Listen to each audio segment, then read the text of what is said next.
સંઘ પ્રદેશ દાદરાનગર હવેલીના વાતાવરણમાં પલટો જોવા મળ્યો। વહેલી સવારે સેલવાસ અને આસપાસના વિસ્તારમાં વરસાદ વરસ્યો।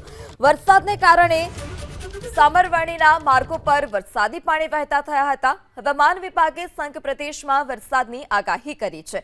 છેલ્લા કેટલાક સમયથી પ્રદેશમાં વાદળછાયું વાતાવરણ છવાયું હતું। આજે સવારે સામરવાણી અને સેલવાસ સહિતના વિસ્તારમાં વરસાદને કારણે વાતાવરણમાં ઠંડક પ્રસરી હતી।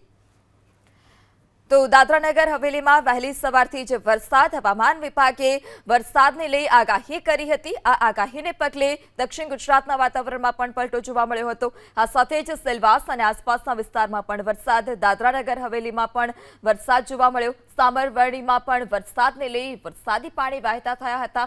સવારથી જ ઉકળાટભર્યું વાતાવરણ હતું વાદળછાયા વાતાવરણની સાથે, અને હવે આ પ્રકારે વરસાદ વરસતા વાતાવરણમાં પણ ઠંડક પ્રસરી છે। તો વરસાદને લઈ રસ્તા પરથી વરસાદી પાણી વહેતા થયા હતા। અમુક જે નીચાણવાળા વિસ્તારો હતા ત્યાં જળભરાવની પણ સ્થિતિ જોવા મળી હતી।